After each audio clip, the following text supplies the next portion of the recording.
What we're going to cover today, mainly, we're going to start with what you guys did on number 4, chapter number 4. We're going to talk about the mechanics of explosions and that sort of thing. I'm going to show you a couple of films, and I'm going to show you guys some photographs that you can get an idea. A couple of people have done the assignment, and they're getting low explosives versus high explosives a little bit for low order and high order, a little bit confused. So we'll go over that too. We'll start off by talking about the different types of explosions. And please interrupt me if you have a question, because I go through pretty fast on these things, and I encourage the interactive type of setting. That way, because if you have a question, there's usually 29 other people in the class that have the question. So please ask. And I'm willing to tell you too, sometimes I get it wrong. You never know. So we're gonna go ahead and start with the dynamics of explosions and talk about mechanical explosions. Basically, an explosion is just a sudden conversion of either mechanical or chemical potential energy into kinetic energy. I use this analogy here for kinetic energy. You have potential energy. Think about it when you blow up a balloon. It gets big, right? What happens when you don't tie it off? Okay. Well, in that balloon is potential energy. When you let it go and it flops all around, that is kinetic energy. It's energy that's released. Okay. Molecules moving. So let's go ahead and keep yourself on mute unless you have a question. Okay. And if not, I'll mute you. So, and looks like I'm going to have to do that because somebody don't know how. Hold on a second. Let me mute. Existing energy. You said what now? Ismail, can you mute yourself? There you go. Thanks. So our kinetic energy is the energy that's released, like I was saying, from the balloon, something like that. And it's a release of pressure, and it usually comes out of the smallest area that it can come out of. Basically, an explosion is a dynamic phenomenon, a better word to say, that has a bunch of effects, and they go out spherically. They go out in all directions. And basically, it's expansion. It's expanding heat from pressure is what an explosion is. How they affect us is the dynamics of the explosion sequence and the events that take place during that explosion. So we're going to talk about what those are. Now, mechanical explosions, generally speaking, they're an increased pressure inside of a container. Now, when I say a container, I don't mean a barrel or anything like that. A container can be a house, a container can be a room, anything that can build up pressure inside it is a container. No chemical change and damage is caused by the pressure per se in these containers. But when a container ruptures or disintegrates, that's when you have a mechanical explosion. The most common of that is called a boiling liquid expanding vapor explosion, or a BLEVE, and I'll go over that here in a few minutes. But that's the most common that you'll see. As far as that goes, there's not a lot to say about the mechanical explosions, except for it's a buildup of pressure inside a container. Now, chemical explosions are a little bit different.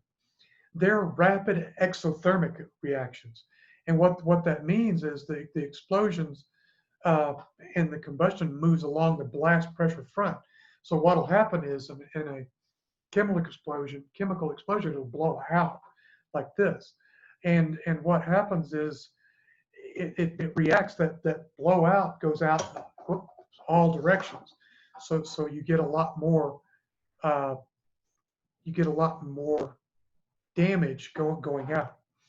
Um, there's subcategories of these chemical explosions like deflagrations and detonations. Okay. Now, when I talk chemical explosions, I'm talking about TNT, uh, nitroglycerin, those kind of things too. Now, the subcategories, deflagrations and detonations, we have to understand what the difference is. A deflagration is basically it's a lot of heat and sparks or a flame that's moving through a material at less than the speed of sound. It is subsonic. Your deflagration is subsonic, where your detonation is faster. It's what it is, it's the speed that the flames travel through a fuel or in a fuel, and it's limited to that concentration of fuel. The higher the fuel's pressure, the more detonation you're going to get. Detonations are faster, and they are called supersonic. So your detonations are supersonic, where your deflagration is subsonic. Okay, basically your detonations, the shock wave is what causes the most damage. In detonations, you usually will not. Usually you have a lower. Usually, I'm not going to say 100%, but usually detonations have a lower fuel to air mixture, and you don't usually have fire in the area where it detonated. It's usually going to be on the outside of it. Where your deflagration, you'll usually have upper flammable limits, and you'll have fire where it occurred, where that deflagration occurred. Everybody with me on this so far? Yes. Okay, good. Because I definitely want everybody to understand the difference. So the different characteristics, basically, you're in the detonation, you're going to get high explosives. It's normally called a high explosive, where a deflagration is normally going to be called a low explosive. The high explosives, solid fuels, oxidizers, for fuel, they're under a lot of pressure, and they create a shock wave, a big blast front. And what it is, they have a big sound wave that comes with that detonation. And basically, it can travel through solid objects. It can travel through the ground. And it fuels when the fuel and oxidizer are under pressure that produces that intense shock wave. And I'll give you a good point. I worked at Life Flight back in the late 90s at Herman Life Flight. We made an explosion in Brenham, and it was a gas explosion. And what happened, basically, this huge propane tank had started leaking propane, right? And that wasn't the big problem. Propane's heavier than gas. It settled down. Well, it settled down inside this little low water crossing, and a car went into that low water crossing, which gave it an ignition source that caused an ignition. An ignition like that had such a blast wave that it blew houses 200 feet away, blew them off of their foundations. It put a crater in the ground the size of 2 or 3 cars. I mean, it was a big blast wave. And when you flew across the top of it, it looked like you would see movies like a Vietnam era type movies where napalm had gone across everything, because that gas had exploded is what happened. So that was a huge detonation is what it was. So when we talk about detonations and explosive, we have to talk about the damage that they cause and what you're looking for. This is where people had a little bit of a problem. So we're going to talk about some of these. The first thing we're going to talk about is low order explosions. Low order explosions are generally non-seeded explosions and deflagrations.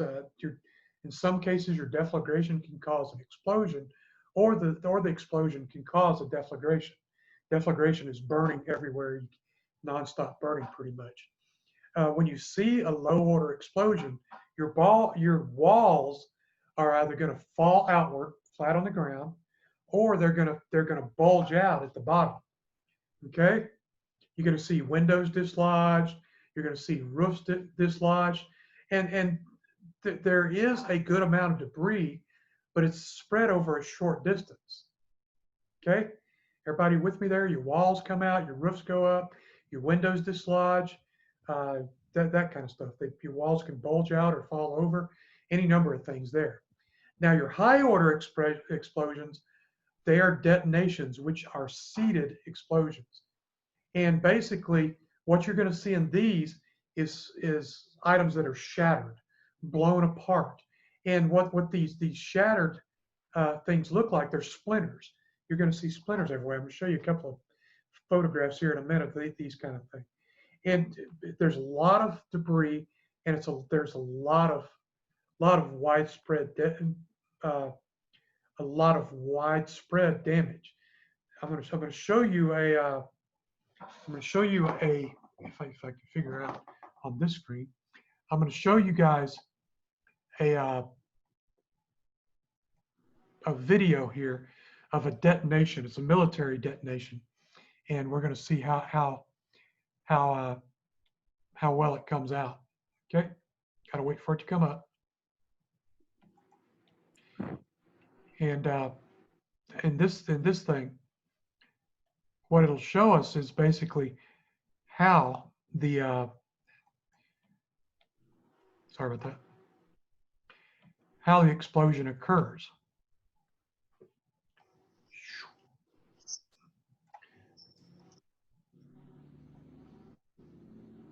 Here we go, finally came up. Sometimes it takes a minute. So in this explosion, I'm gonna have to, sorry about that, I'm just working with two screens here. I'm gonna go ahead and share the screen and show you this, and I'm gonna make it a little bit bigger, okay? Does everybody see this YouTube screen over here? Not yet. I do now. Okay, I'm gonna go ahead and pull that up. I kind of hate YouTube sometimes, but this is a good way to show a detonation, because you'll see it goes up more than it goes out even. So let's watch this.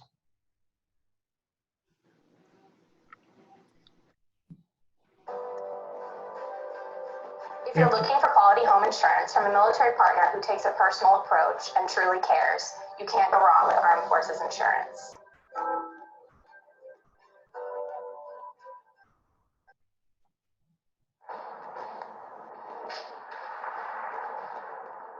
So watch this and how it comes up and out instead of out, okay? Some cussing on here, so if you want to plug your lap ears, that's fine. Warning. Costa's back there. We saw Martin. There, he's the one that pulling it. Everyone. It's a 10-second warning. It's a 10-second warning. You'll see they're probably too close for what they're doing. You'll see that here in a minute. Yeah. That shit was huge. See how that debris flew up and hit their helicopter? How many seconds?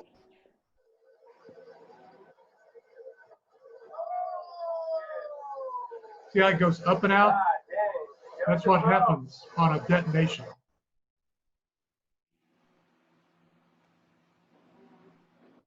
Looks like it busted the windshield, maybe. I know. Oh, far no. Oh, shit. You see? Woo!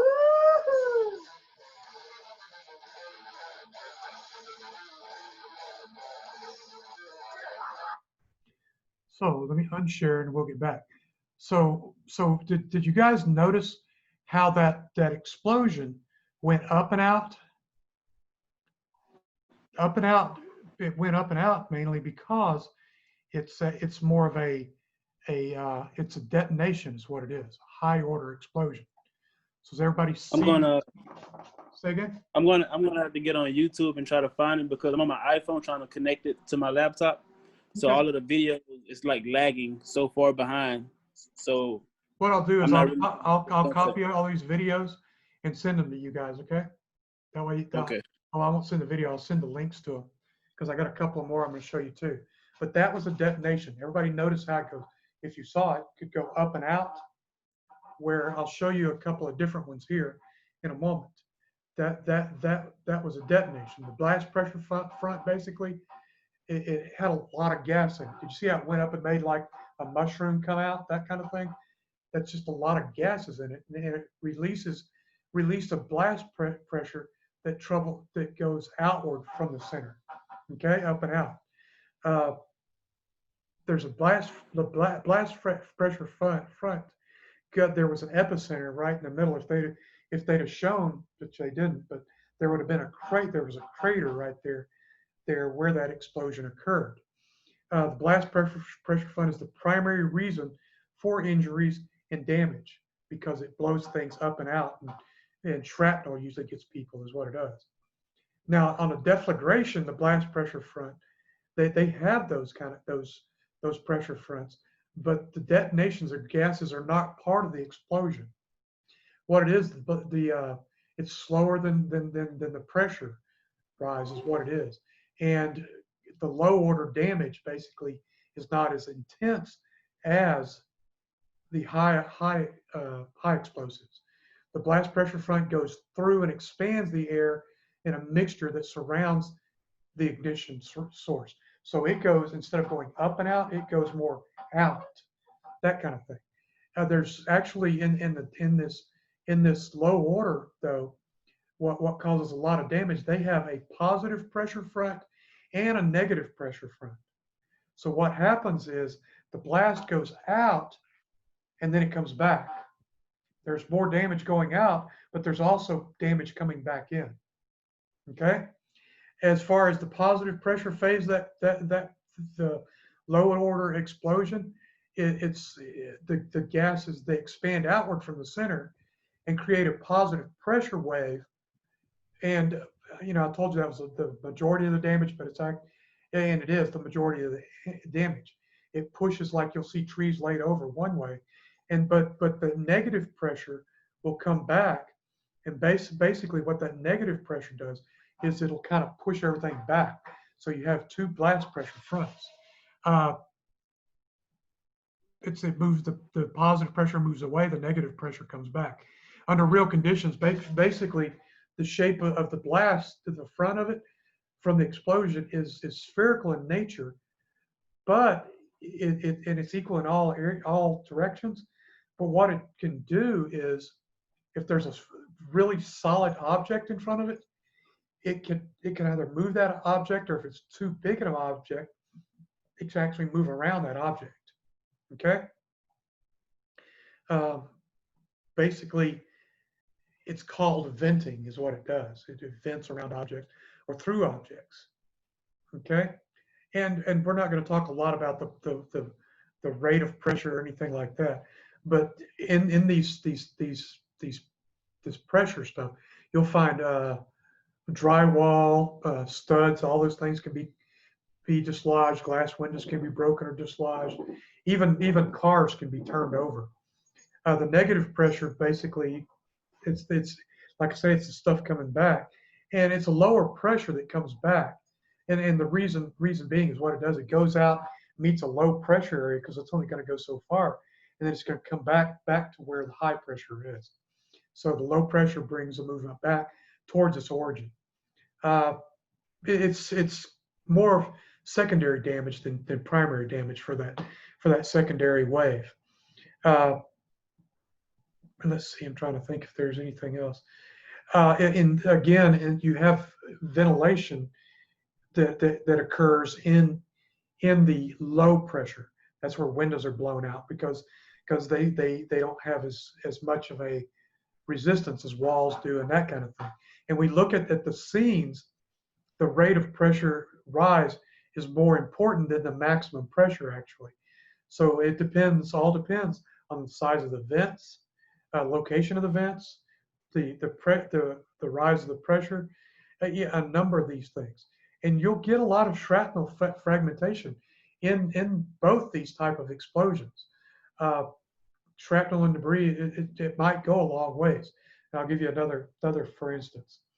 I went to a school in Socorro, New Mexico. It was a blast school, and we built a 500-pound ammonium nitrate and fuel oil bomb and set it off, and we put it in a car, and we set it off on a bomb range. We were about a half mile away and about 200 feet up from it, and we set that thing off.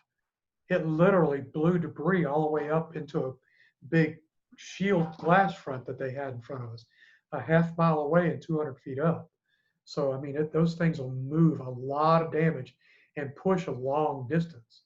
And it all depends on the types of fuels, the strength of the container, how big it is. I mean, big ANFO, that 500-pound ANFO was a good size, but Timothy McVeigh in the Murrah building in Oklahoma City, when he blew that up, he put a 7,000-pound ANFO bomb underneath that building. ANFO is ammonium nitrate and fuel oil, and set it off. And it caused so much damage, killed like 50 some odd people, and wounded like 200 others. But the whole idea was the pressure was so much it actually tore up, I think, 6 floors. So it made a big difference there. Does venting make a major difference? Venting does. Oh, go ahead. Does it make a major difference as it relates to the pressure front of a low order explosion or low order not detonation, but just a low order in general? Does it make any effect? Like, let's say you have a house, and let's say all the windows are open. That pressure front, is it going to affect the walls being pushed out? Or is it going to have no effect at all, and the walls are still going to do, still going to press out due to the pressure front? I guess it will have an effect. If the house is sealed up, it'll bulge the walls more. If the windows are open, it's not going to cause as much damage inside. Your walls, like for instance, because that pressure is moving out. If that makes sense, it's kind of like when you think about there's places that store explosives. They also have to have venting on those type of structures. That way, the blast wave won't destroy the walls per se, but it'll go out of the holes. So if you have the windows open, say in a house, it will not cause as much damage within that blast front than it will going out. It'll still cause damage, but not as much. Did that answer your question? Yes, sir. Okay, cool. Thank you. So, so we talked a bit about this, and it has a lot to do with the strength of the container too. I mean, when you think about it, solid CMU wall or cinder block wall is going to take a lot more to knock that down than it would a wooden house. When I talked about the thing in New Mexico, they if you ever get to go there, it's really cool because they build a house, a frame house on piers about 50 feet from where we put that car, and it literally flattened that house. The house was just blown over flat. So I mean, there's a lot of pressure in those things, and the strength of that container. The car wasn't enough to hold that blast in it. And we found pieces of car all over the place. You couldn't identify it as a car unless you knew what a drivetrain looked like or something like that. So just remember, your shrapnel can cause secondary damage. It can rupture gas lines, electrical lines, that kind of thing. So your secondary damage can be a big problem too. Then we have to think of seismic effects. During that blast that I'm talking about that happened in Brenham, they got seismic effects in Houston. The Weather Service actually got I think it was the Richter scale actually registered a 4.0. Same thing happened when in a blast a few months ago, where it caused the Richter scale to move in the Houston area. So these seismic effects are big. It usually occurs near or at ground level and creates like a big blast that causes the ground to shake, or it can even cause craters in the seat of that explosion. Basically, the earth vibration, kind of like an earthquake, and even during one of those explosions, there were buildings that were in downtown Houston that moved back and forth. The high rises are made for that, they have to have seismic protection in them anyway, but who says they'd use them in Houston, Texas, until something like that occurs? So it's actually does and works that way. You get thermal and incendiary effects from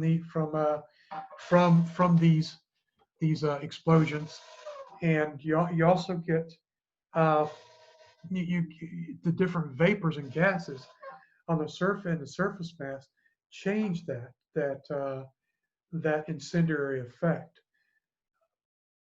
Let's see, I'm trying to think. Think of the detonation. It has the highest amount of heat, but the detonation it moves so quickly and so fast that they're not able to ignite the exposures within a container. Whereas a low order is moving not at the sound of speed, but less than the sound of speed, and it has time to ignite to the fire point of items inside that container. That's where you'll get more fires inside on a low order explosion, and you'll see fires on the outside of a detonation. And the secondary fires can happen on these detonations a good distance away from burning shrapnel, from any number of things like that. But just remember, your deflagration is more likely to spread a fire because it has a high temperature, not as high as the detonation, but it has a high temperature, but it moves more slowly and can cause more fire damage. So you as an investigator, you look at it and say, and your question should be, did your deflagration cause the fire, or did the fire cause a deflagration? Everybody with me on that? That's just a good question to look at there. And now I'm going to show you another film, and this one here is it's a, and I'm going to explain. This one is a. Let me stop real quick.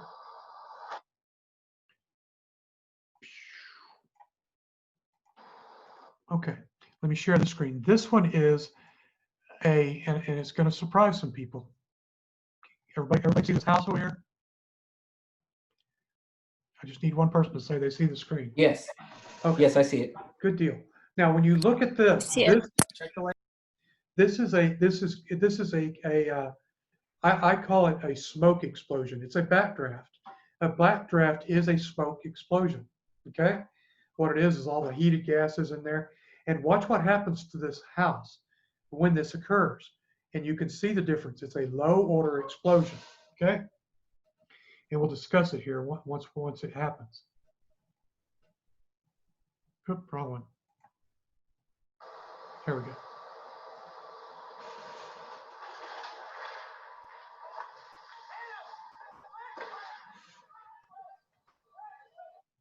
Okay, when we looked at it, what did we see?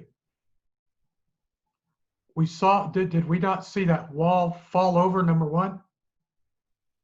It was pushed out and fell over, right? We also saw, if you looked up in this area, up in here, and out in here, you saw gases come out of those areas. I'll play it back. Thank you.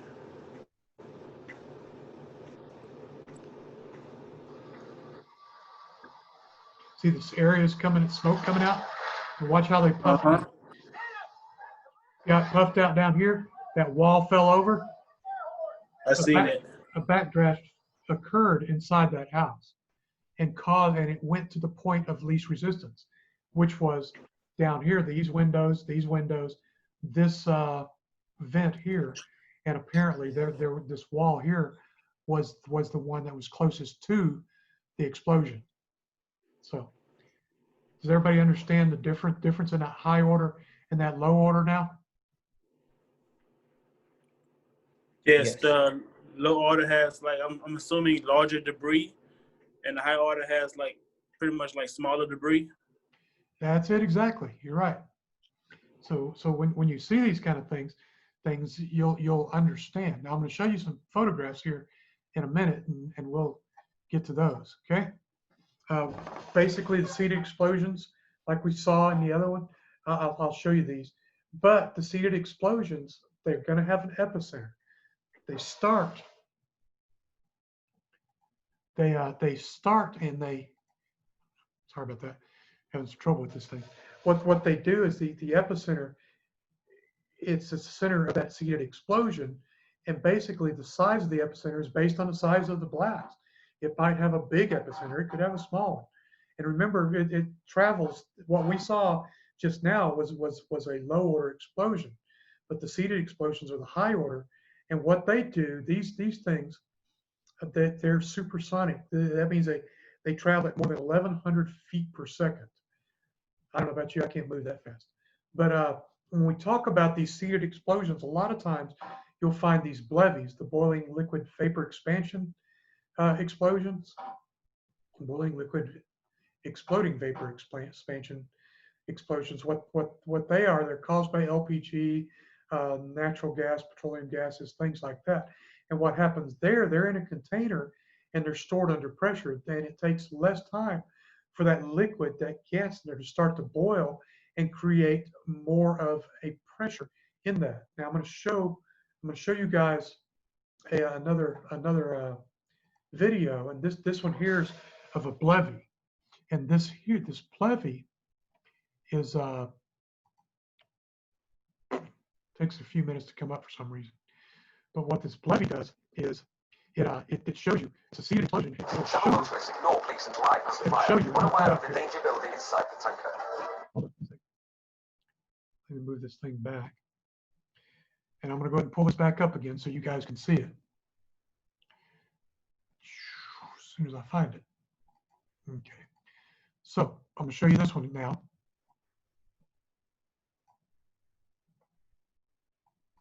So when you see this one, you're going to see how this expanding explosion comes and what kind of damage it'll cause. Several motorists ignore police and drive past the fire, unaware of the danger building inside the tanker. A massive blast rips apart the tanker. Okay, so we're not going to go through the damage on this one, but the whole idea is you get a huge explosion, and if you noticed how it went up and out, it's a massive explosion when we're looking at it, right? So They're a familiar sight. Railroad cars, tanker trucks, and storage tanks. They carry contents of their great. These guys evidently want me to see this whole series, but we're gonna turn it off for a second. Okay. So where am I?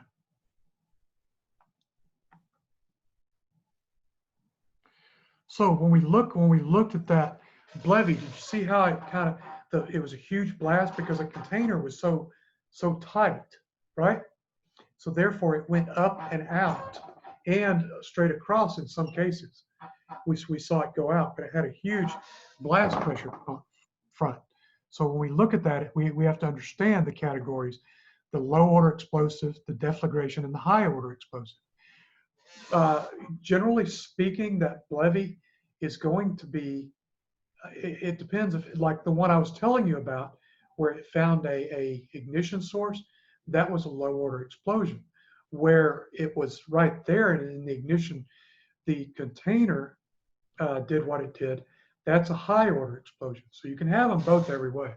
Your high order explosives are very stable unless they're exposed to an ignition source like we just saw. And when you see high order explosions, you're going to have splintering, you're going to have a lot of destruction. all kinds of things blown down. I'm going to show you a couple of photographs here now, and you guys, because I want you to see the difference in these. When we look at this first one, let me see if I can make it a little bit smaller. This first one is a low order explosion, and I want you guys, because I know the answer, but I want you guys to tell me why it is a low order explosion. Okay, let me show you this.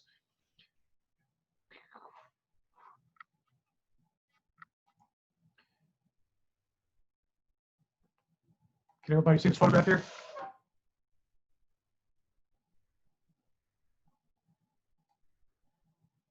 Yes. Okay. When you I look can at, now. okay, when you look at this, tell me why this would be a low order explosion. The You have debris is large bigger. debris. That's right. And we Yeah, know- it's not splintered out. You're right, Jonathan, and I don't know who's behind Jackson there, but you're right. It's the debris it's not spread way out, is it? It's out, but it's not splintered. It's not spread out. There's still walls standing there. Your debris is large, right? So when we go to this next one, I'll show you this next one.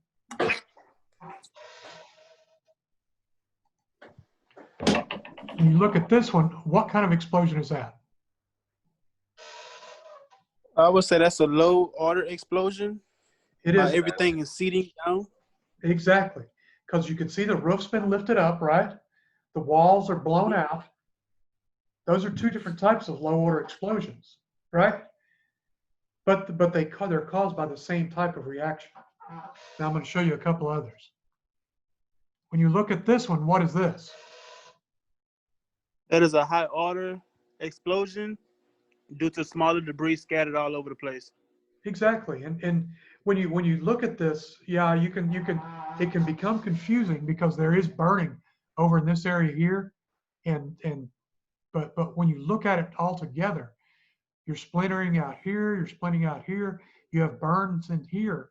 All this inside here probably burned after it exploded. But see how you have debris all the way back out in here. You have that home there that's messed up. Your high order explosives are pushed way out. Okay? So now look at this next one and tell me what this one is. And I hope I don't have to explain this one. High order. Yeah, high order detonation. Definitely high order detonation. Now think about what you saw, the difference in these two. Where did you see fire inside the blast zone? There's no fire. Definitely in the center. There's no fire, but you can tell it was a detonation in the center of the house. Exactly. It's covered That's by where the it's split. debris. Look, how about this? Think about this. Look at this one. There's fire. There was fire inside the blast zone, right? Uh-huh. In your low order, you can have, and usually you're going to have a higher flammability limits, upper flammability limits in the low order because there's burning inside there. Make sense? Where in these, yeah, you see burning, but it's mainly on the outside of it, isn't it? So you're probably Yes. gonna either have scoliometric, which means equalized. I don't know why they want to use that big word, but equalized, or a lower flammability range inside these, because you don't see burning inside it. You see in this one, I don't see burning anywhere, truthfully, but in this one here, you see burning on the outside of it. So does everybody see the difference in those two? Yeah, so it doesn't have enough time to burn anything. It's not a slow reaction, it's a quick reaction, right? So Right, it's moving. if it has an epicenter, it's moving out. Right, and it's There's moving no so burning. fast. It's moving so fast that it doesn't have time to catch on fire. Remember, you have to have when something catches on fire, it has to be able to it has to have enough time to catch fire, if that makes sense. So when you look at it, it has to have enough time for that. So When we talk about the non-seeded explosions, you have diffuse fuels, air mixtures, that kind of stuff. And that's the most common thing you're going to see in explosion is non-seeded explosions. Remember, they're subsonic, they're slower than the sound or slower than sound. Sorry about that. And it's like, again, it's the most common. You'll generally see gas vapor explosion. That's probably the most common you'll see. ANFO usually is normally low order explosion, causes a lot of damage. And it usually requires a gas mixture to air in the proper ratios and higher fuel limits, upper fuel range limits too. That air to fuel mixture is the most important factor in part of that, of the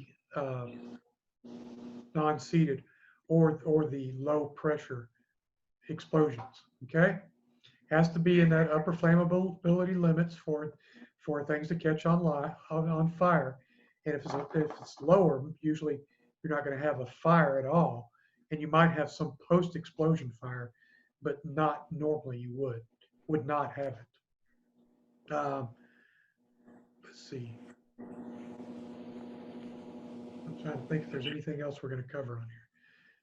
We've talked about confined spaces and how ventilation can change your blast fronts and those type of things. And that you got to remember they all require a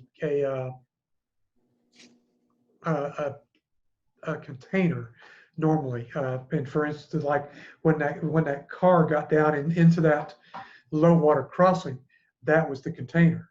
The low water crossing was the container per se.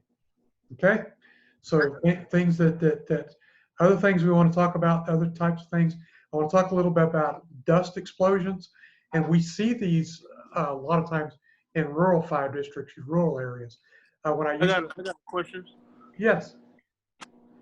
In confined spaces, is there a possibility that by the space being so small that it could actually smother the fire? Well, yes, no. If it finds an ignition source inside there, then it's going to go ahead and I'll give you a good example. That backdraft that we saw. If you have a small container and it burns down to the point where it's smoldering, when you introduce oxygen to it, it's going to go ahead and catch all the gases on fire at one time. That's how you get a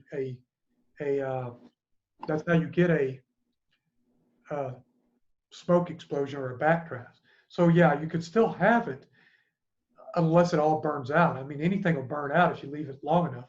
I tell people fires don't burn up. Fire burns up and the container falls down. Right? So when we look at it, yeah, you could still have an explosion in a smaller area, but it depends on how long it's been heating up. If you introduce the right chemicals to it, the oxygen or an oxidizer, something like that, you'll still get somewhat of an explosion. It won't be as big as a large container, but it'll still be an explosion. Did that answer your question? Yes, sir. Okay, I just want to make sure because sometimes I ramble. Okay, so when we talk about dust explosions, usually they're going to be non-seeded deflagrations, which makes them a low order explosion. And basically, I talk about these a bit because everywhere around there are industrial settings that have dust explosions. And we're talking dust, we're not talking about sawdust. We're talking, well, we are, but it also includes like grain dust. I've seen fires, and when I worked out in Richmond, I've seen fires in silos. You're going to find those in rural areas. Sawdust, say a cabinet factory or someplace that manufactures cabinets, can be in downtown Houston. We saw like coal and metal producing things. You can get the fine materials, real fine, to where they float. Any type of floating stuff can cause of and that it combustible metals, charcoal, sawdust, grain dust, all these are combustible. They can, if they find an ignition source, can cause an explosion. And the explosions might vary to the from the gas vapor explosion, like it all depends on the particle size. Think about sawdust, how small it is, and think about 2x4. Well, that sawdust is going to readily ignite, and long before that 2x4 will. The smaller the particle size, the bigger the surface area and more violent that explosion is going to be. And the concentration of it too. There has to be a lot of it in one area. The big thing is, in these kind of things, is turbulence. If you start moving that dust around that's settled or anything, and if it's on the floor, if it becomes airborne, you could get a dust explosion. Now, we don't see a lot of those around here. We see them occasionally, but not a lot. But it's because we generally have a higher moisture content in the air. We have so much humidity around our area that it's unusual to see those. But it can, it can happen if there's a lot of energy around it. Because the more energy that you have, it can cause more heating and more dust, that kind of thing. Just remember the explosive series, the blast pressure front of a dust explosion, it pulls dirt into it or dust into it.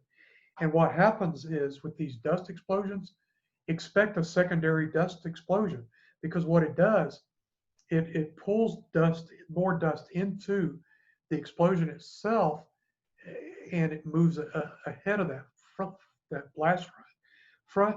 So you might get an explosion here, then another one here in front of it, and so on.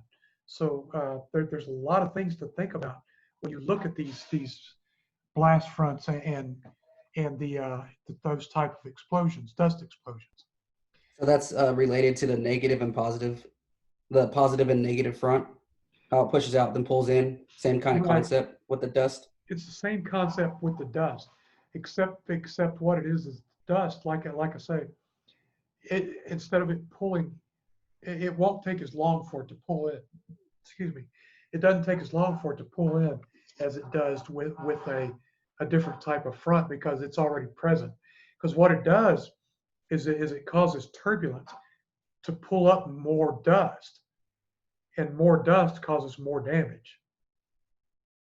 Whereas if you have a regular explosion, not a dust explosion, it'll go out and come back and might not re-explode, where the dust actually creates more dust to create a more combustible particulates and cause a secondary explosion. Does that make sense the way I said it there? Yeah, it makes sense. Okay, cool. Anybody else on explosive dynamics and that sort of thing? I thought we're going to move on to some less interesting stuff, but that's something that we have to go over for sure. Now, when you look at when you look at your activities, you'll see like this one. You'll see that, like, you look at picture number 4, there's a wall missing, which pretty much tells you. And you look up inside it, there's some looks like some rafters lifted up and that kind of thing. It's tough to see, but I'll tell you guys what it is right now. It's a low order explosion because the walls are missing, the rafters are up, that kind of stuff. And you can see there was burning inside there too. But that one now we won't worry so much about. The other ones are pretty obvious what those are though. Yeah, I get this one now, number 4. After you explained it perfectly. So now I understand what's going on, number 4. Good deal. I'm glad I can help. I understand it a lot better too.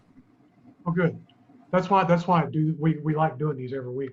And sorry I couldn't get with y'all last week. They put us in EOC mode, expecting a hurricane. Now, let's see. I'm gonna have is it next week? Week after next, I'm gonna end up having a couple investigators start doing some of these too. That way you can ask them specific questions. I've done investigations, but these guys, our investigations division does about 6 fires a day, and they carry a caseload of about 40 to 50 cases each. So they've got a lot of background in this too. I have a lot of it, but they're doing it even as we speak. So that's why I like them to do it too. What we're going to talk about is now is the basics of building construction as it relates to you as a fire investigator, okay, or arson investigator.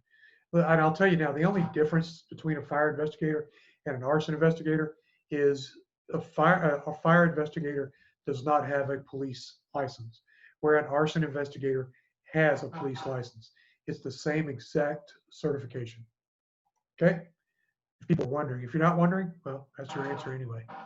So first thing we're going to talk about in building construction is fire resistance. It's quite frankly, a building's fire resistance is a function of the property and the materials used. It depends on its combustibility, its chemical decomposition, the density, how big or thick it is, and what it's made out of too. If it's fire resistant, it can be made out of fire resistant materials. It's usually fire resistance is expressed in hours and fractions of hours, where you'll find a firewall that might be 2.5 hours and a fire door that's a 2-hour fire door. It's all on there, and it should be expressed how it's done and where it's done. Even windows and doors, when you open up a fire door, if you look on the jamb, it'll tell you the fire resistance of that door. If it's a fire rated window, it'll tell you in one of the corners the fire resistance of that window and how long it lasts, that kind of thing. When we're talking fire resistance, also there are structural elements like beams and columns, walls, partitions, even your floors and ceiling assemblies can have fire resistance in them, and some are required to. When you look at, for instance, 2 floors in a apartment complex, there has to be a 1-hour fire rating between each apartment, but there also has to be a 1-hour fire rating on each floor. So that way it doesn't come up through the floors easily. When we talk about building construction, we also talk a bit about building materials and the components of that. It all depends, again, on the strength, the density of it, the appearance of these materials, the durability. And we got to think too about the thermal conductivity, where metal can conduct heat and wood's not going to conduct heat like metal does. And also resistance to corrosion and that kind of thing. When you think about corrosion, think about a metal building. Well, if it's been exposed to weather, it could get rusted, right? Well, rust is corrosion. Well, think about wood. If it's a wooden building, say an older wooden building, and it's had termites in it forever, that can also make a difference in the construction and the components there. Just know the basic properties of the materials: combustibility, thermal conductivity, the rate of thermal expansion, and the effects of heat on that material. That's what we have to look at as investigators. And I'll give you a couple of things. Well, that's later on in class. But just the common things you'll see wood, masonry, concrete, steel, glass, aluminum, even plastic construction materials, and laminates, that kind of thing. Those are all the things you're going to see. And just remember, fire reacts to wood, and it's the most common type of building element that we're going to see. Wood usually has some kind of moisture in it, and it depends on the surface to mass ratio whether that wood's going to catch on fire. Small wood will react to fire a lot faster than larger wood, and it'll lose its structural integrity faster. Drywall, gypsum, what it increases fire resistance to heat and fire because it's non-combustible. Now the paper on the outside of it is combustible, but the drywall itself, the gypsum, sheetrock inside, anyway, it has moisture inside it, and that moisture will dry out, but it's not combustible. So it helps a bit as a fire resistance. Now you can get fire rated sheetrock that has like vermiculite on the inside of it, or it has fire ratings. up to a half hour or 1 hour each. So it makes a big difference. Large dimensions fire of wood, you're not going to catch that on fire. Try setting an old church on fire, makes a big difference. Now the big difference though with that large wood, the dimensions, is it can be the age of the wood too. If it's old, it might burn with a higher intensity because it doesn't have the moisture in it like it had before, and it makes a difference in the fire's effect too. It'll make if it has high moisture inside the wood, it's not going to burn as easily. It's not going to burn as fast. For instance, pressure treated wood with fire retardant, pressure relief, pressure treated fire retardant, it'll reduce the speed of the fire, and it might not even totally be effective, depending on the heat and that kind of the heat source and how hot it is. So when we talk about wood, we also want to talk about masonry. Masonry is the brick front on your house or something like that. It can be concrete blocks, stone, the clay tile. You can even have gypsum block and glass block. The masonry is the things that hook them together. It's the grout that goes between them, I guess is the best way to put it. It goes between the bricks or between the stones, that kind of stuff. Masonry is fire resistant, and the big problem with it is fire resistant, but it also it has moisture in it, and when it's heated so much, the stones can spall, which means they can explode out a little bit because they have moisture in them. It'll build up a pressure. It's like the question you asked earlier. It can build up a little bit of pressure inside that brick or stone and blow out a little bit. So that's spalling, expansion of that moisture. Fire resistance in concrete masonry units, the cinder blocks can be rated at 2 to 4 hours, depending on what's inside there. But that masonry, when we look at the masonry, it can, what it does, the fire takes the moisture out of it and it weakens that masonry. And basically the mortar used to tie those blocks together can crack and spall and cause parts of that wall to fall out. So we got to remember that, especially on in safety type things when we're looking at fires. We talk about fires, we also want to talk about building materials. We want to talk about concrete. Concrete's fire resistant generally, and it's non-combustible, and it has real good insulating properties. It's dense, it's thick, and depending on the quality of the concrete, it usually supports a load. It all depends on the depth of the concrete. Is it over the reinforcing bars? How deep are those reinforcing bars? Can those reinforcing bars heat up enough to cause spalling inside that concrete?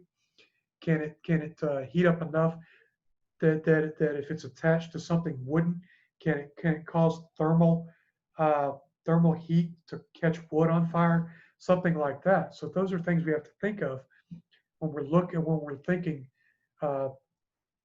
investigations.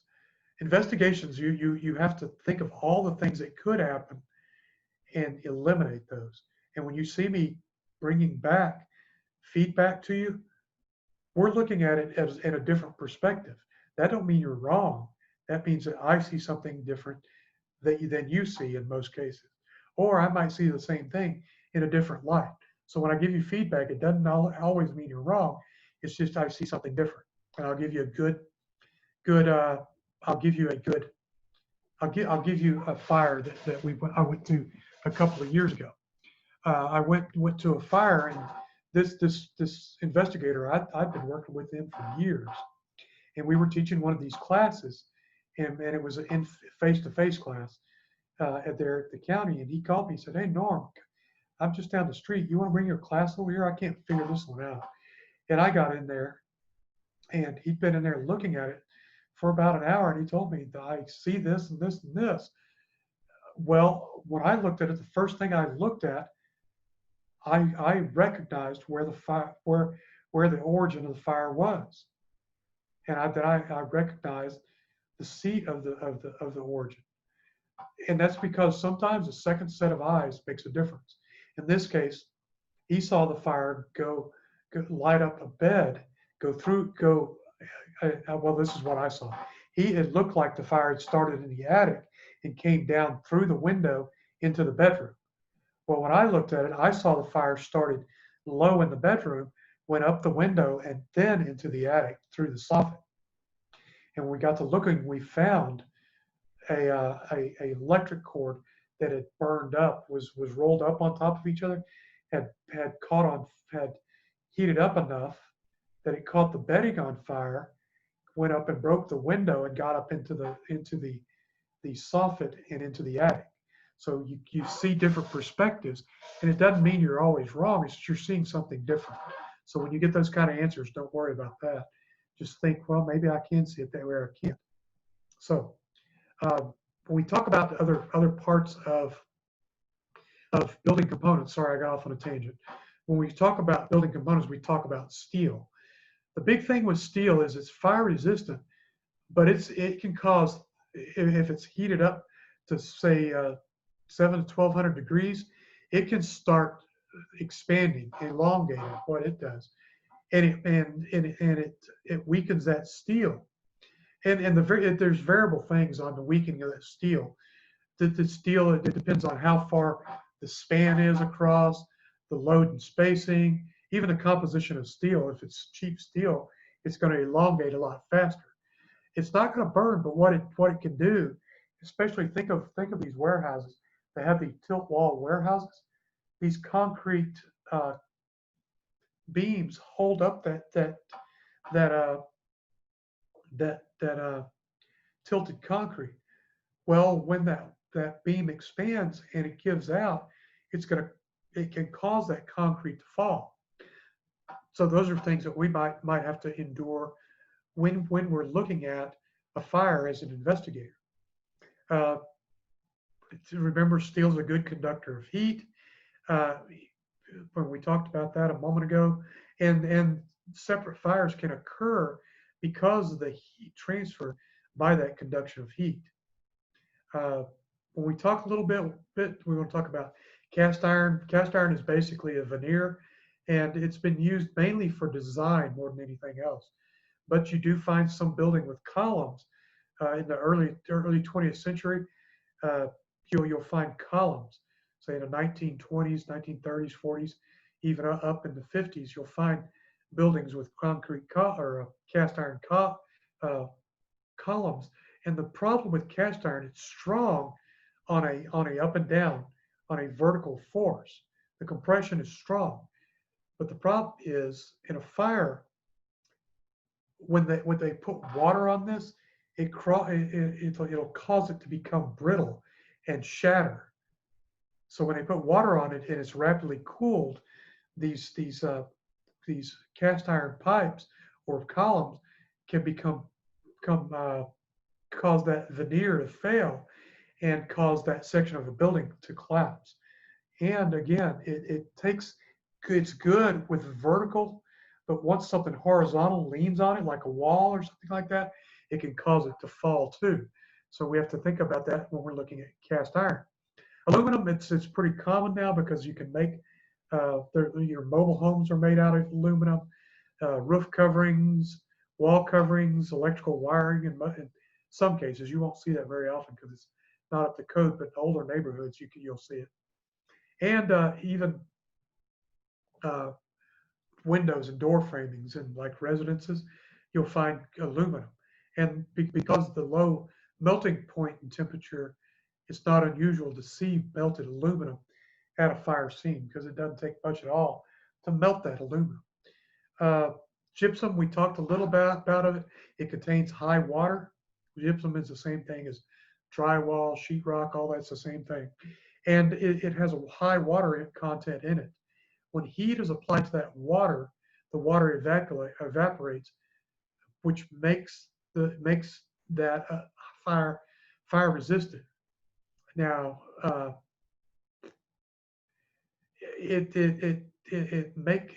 even regular sheetrock has some fire resistance. It's not rated fire, but it still has a fire resistance to it. And it usually protects the wood members inside there. They use gypsum even in high-rise buildings to cover the steel to protect it, to protect that because it's known to have uh, uh, fire resistance to it. And usually it's going to be fire rated when they have that. Glass, we know windows, skylights, storefronts, even curtain walls sometimes have glass in them. The types of glass, you have ordinary single strength pane, you have tempered, heat strength laminated, and glass block. Uh, Thermal effects on glass, you can crack the glass can fall out of frames, even temperatures as low as 158 degrees, glass could crack or fall out of a frame. Uh, Usually glass breaks due to overpressure, and it only takes like 1.3 to 1 psi of pressure to do that. Glass can be crazed, which is a pattern of short cracks throughout the pane that's caused from rapid cooling. So when the fire department goes in there and puts water on the glass, that's what causes that is the rapid cooling, the cracking in that. As far as that goes, plastic construction materials, we see that flooring, we see that in siding, we see that in insulation, tub enclosures, shower enclosures, pipe fittings, all kinds of things we see that. But what fire and construction has to do with investigations, a lot of it comes from the fuel load that we have. The higher the fuel load, the more increased fire hazard that they have. And it's important for us as investigators to know the intensity in which something like plastic burns. Plastic is going to burn a lot hotter and last a lot faster than wood does. So it's important for us to understand what our fuel load is. And a good thing to look at on YouTube, they actually show a video of house that burned, say in the 70s and burns now. Used to you had 5 minutes to get out of a house. Now you have about 3 because all the things inside a house are made of plastic and plastic derivatives, and they burn a lot hotter and faster than they did 30, 40 years ago. And you have to think about it.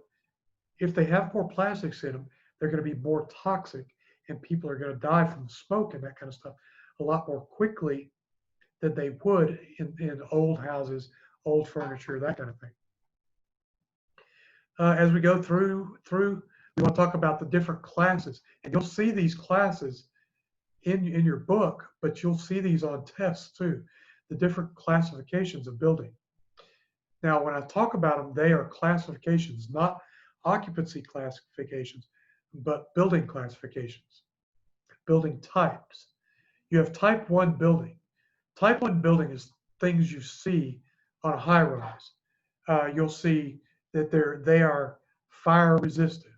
That means that the structural members are made of non-combustible materials or even a little bit of limited combustible materials, and they have a specified degree of fire resistance.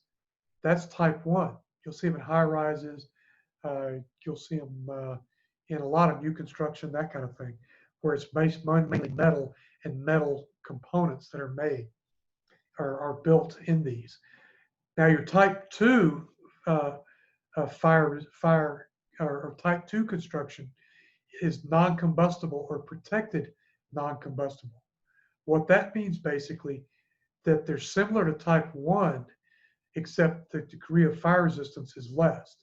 That means that they can burn, or they can be non-combustible and protected with fire resistance rated gypsum or a coating or something like that. Okay, those are type 1 and 2. Type 3 is ordinary construction. Ordinary construction is what you would normally see in 3 floors or less. You'll see them in like strip malls. Basically, the exterior walls they're non-combustible or limited combustible. Where the interior walls, they can be completely or partially made out of wood, like your studs on the inside like that. That is ordinary construction. Now, a lot of people get ordinary construction confused with type type 3 construction, ordinary construction. They get that confused with type 5, and we'll go over the difference in the two of them here in a minute. But a house generally is not ordinary construction, okay? And I'll talk about that here in a minute. Now, when we go to type 4, we talked about type 4 construction is called heavy timber. We talked about that earlier. It's the dimensions of the lumber in it. The dimensions have to have a minimal dimension of lumber of 4 inches by 4 inches. That's the very minimum. The exterior and interior walls and associated structure members, they have to be non-combustible or limited combustible material.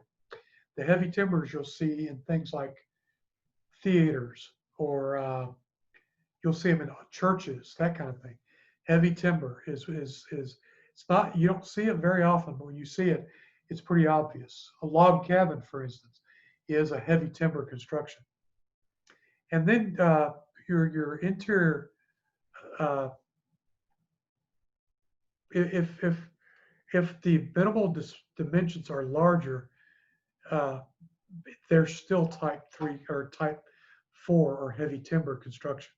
You can see 6 by 6, you can see 4 by 6, all of that, as long as they're to 4 by 4 or larger, they're part of the heavy timber or type 4 construction. Type 5 construction gets confused some with type 3. Type 5 construction is generally at the most 2 floors. It's what you see in most houses.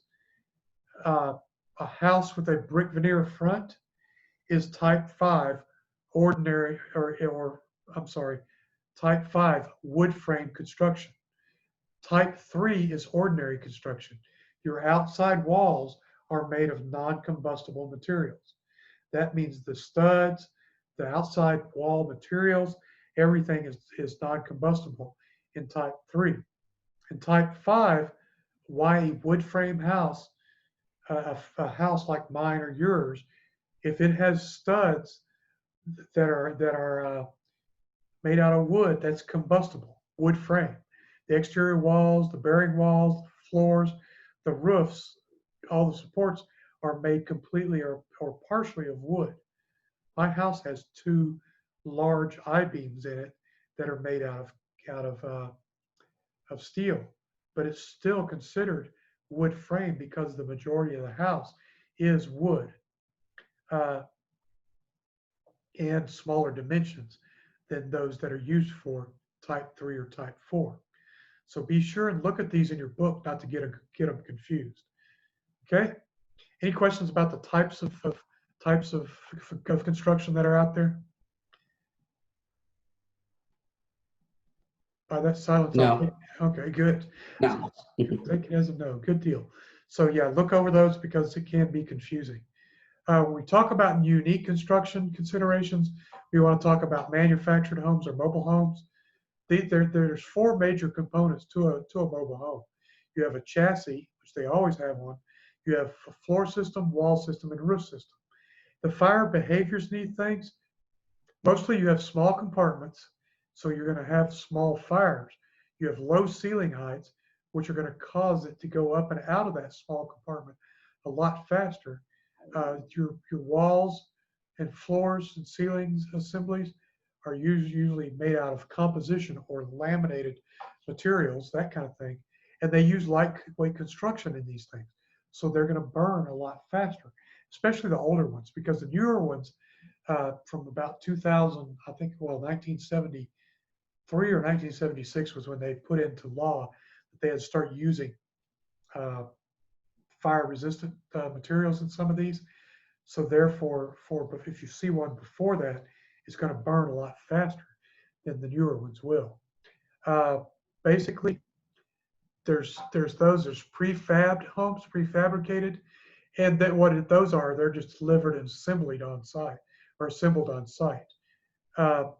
Prefab is usually, they're structurally sound, but they have a rapid fire spread to them about the same way as the lightweight mobile homes do too, and they're real susceptible to failure when they're exposed to fire. The prefabbed houses are, and you can see those made out on I-45. There's a couple of prefab manufacturers out there, and what they do is take the house out there and they put them together, that kind of thing, and somebody else finishes out the interior. Then you have modular buildings. Modular buildings that they're usually 2 or more sections built at a factory that have all the utilities piped into them, the heating, the plumbing, electrical system, that kind of thing. And all the millwork like doors and windows are installed at the manufacturer. We have one of those buildings that our classroom is in.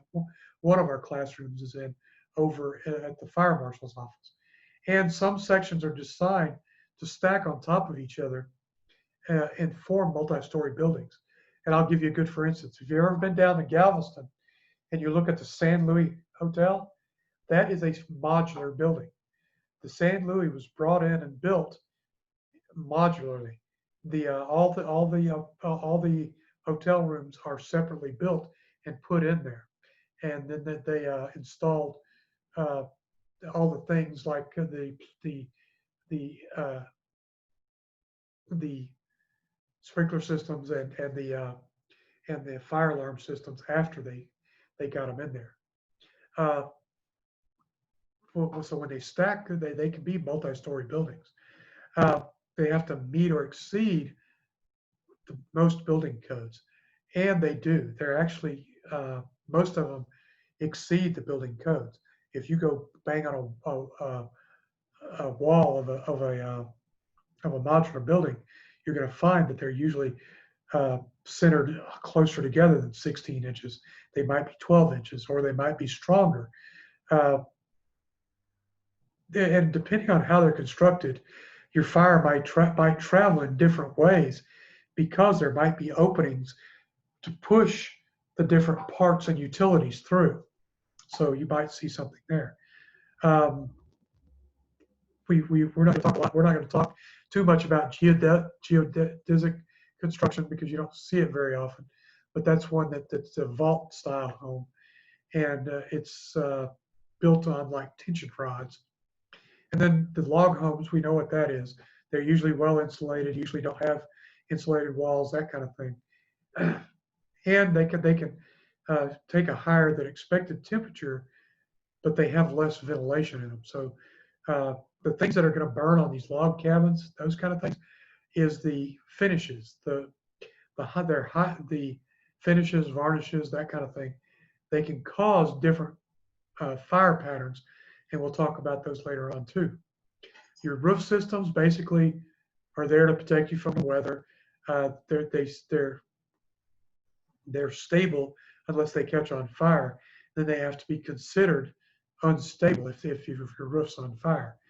To move these things around during an investigation, you might have to have heavy equipment because the entire roof might come flat down on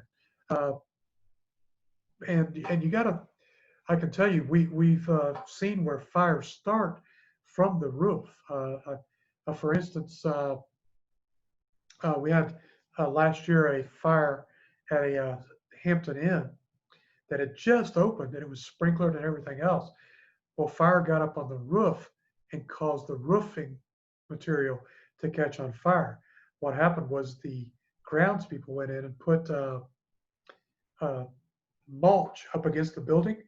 Well, it was hot outside, the mulch, and they had combustible siding. The mulch lit the combustible siding, went up the side of the building because the sprinkler's not going to get to it on the outside of the building, and caught the roof on fire. So that's something that could happen too. We've seen where houses in some neighborhoods have these wood shingle roofs, and we've seen. I worked in Missouri City where I've gone to fires, and they sent us out to a fire that was 2 blocks away, and there were 7 houses on fire by the time we got to the original fire. So yeah, the roof systems make a difference when you have them. Your roof coverings make a big difference. As far as trying to think, the big thing we want to talk about in construction is wall assemblies too. They support the beams, the trusses, precast. And we didn't talk much about trusses, but look up your trusses in your roof construction because they get out a lot real easy too. But we want to talk some about framing and multi-story framing. Your framing studs are on a balloon type of framing, and you don't see it very often, but they're still out there. Balloon framing, studs are continuous from the foundation all the way up to the roof. Let me say that again. They go from the foundation all the way to the roof. You still find some single-story and multi-story wood frame buildings that are made with balloon type construction. Now, most codes don't allow for that because these balloon constructions do not have fire stops. So if fire starts down low, it can travel all the way up to the under the roof of the building. Most homes and things like multi-story homes are made with fire stops and or platform roofing. The platform framing in this is you build the first floor and you put fire stops in, and then you build the second floor. That is platform framing. So know the difference between those. It's not continuous from to the second floor. There's a platform between that usually slows down the fire and fire stops that are in there.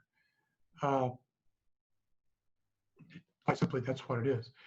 Usually, in some cases, there's fire-rated partitions that are normally covered and fire-rated plaster in some of these things. Now, look at the columns in the I-beams on the load-bearing walls, just to make sure that they're still strong and can be withstood while you're in there doing your investigation, especially a lightweight construction, that kind of thing. I'm going to show you guys trusses and the difference in fire. Trusses basically are designed to provide tension and other areas of compression. Trusses are usually geometric shapes, and what they do is they usually make triangles. But when you put a series of triangles together to take a compressive load, what happens when you move one triangle, you end up causing a failure in that truss system. And I'm going to show you this video here because it shows the difference in what you get out of truss construction versus built construction. Okay, so let me get this one up. I'm waiting for my internet. Here we go. Let me start this one over. And then this one, I'm going to be moving the cursor to speed it along a little bit, but it still stands true. Here, I'm going to show this one to you guys. And this is truss construction and how truss construction works. Okay, so here we go.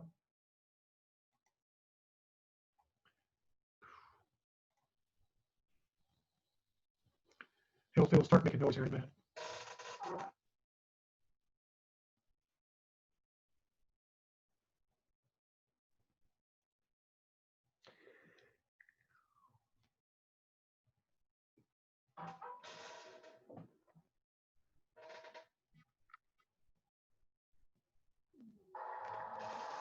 So as you see, when you look at this, see how these are triangular right here and across here? That's what's holding up this roof right here, are these geometric shapes. Okay? Okay.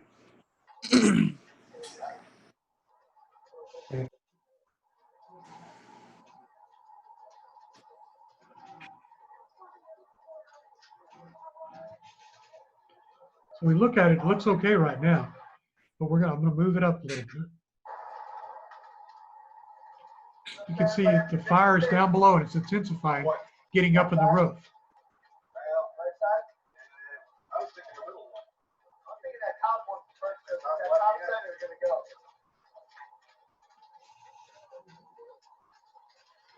It'll show you the time here in a minute. See how fast it starts burning up there with the truss construction.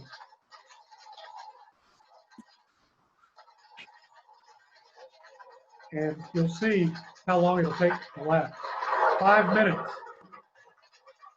Dang. That entire thing folded in 5 minutes. Doesn't give you a lot of time to get out of the house, does it? No. Nope. Doesn't give you a lot of time. And I can tell you houses are made that way. My house was built in 1998 and it has truss construction in there. So let's take a look at the stick built and the difference in these. Any questions about what construction looks like and what it is? No, sir. So we'll go through Nope. this.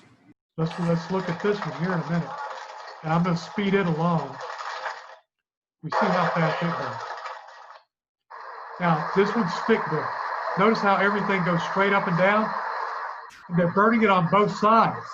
Where the other one, they were only burning it on one side. Now let's go through this one for a few minutes. It's still burning. Everybody see how long that took? Mm-hmm.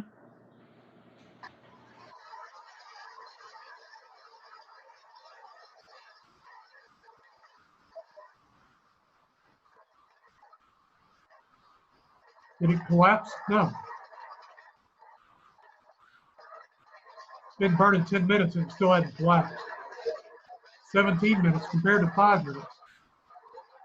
And after 21 minutes, you'll see it'll start failing.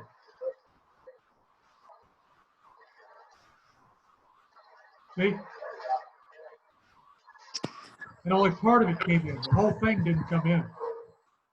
So it lasted more than 20 minutes versus the other one that lasted only 5 minutes. The decking will burn away, but it won't collapse the roof as easily on stick built.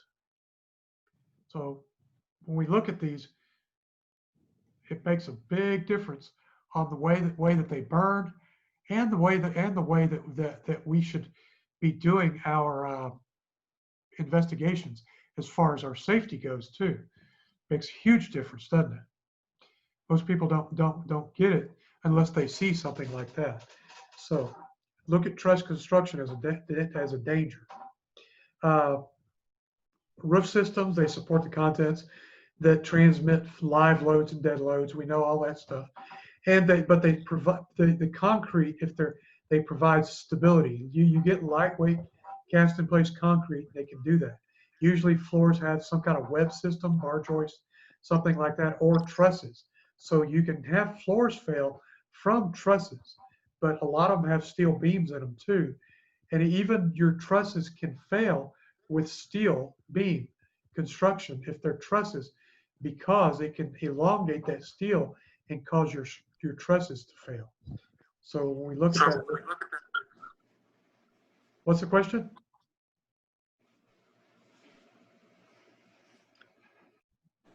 Okay, so just remember that floors, subfloors, roofs, generally speaking, a lot of them are made out of the OSB wood, which is, for lack of a better way, it's a laminated wood. And in that wood, you're going to find that OSB, it's just as strong as plywood unless fire is applied to it. Then it has chemicals in it, glues that hold that wood together, which is going to cause it to burn more readily, that kind of thing. Okay. The other big factor we have to talk about are or interior finishes. Interior finishes contributes to the spread of the fire even more than a lot of times than the structure itself, because they put flammable finishes onto floors, onto walls, that kind of stuff, and they usually contribute to that fire's growth.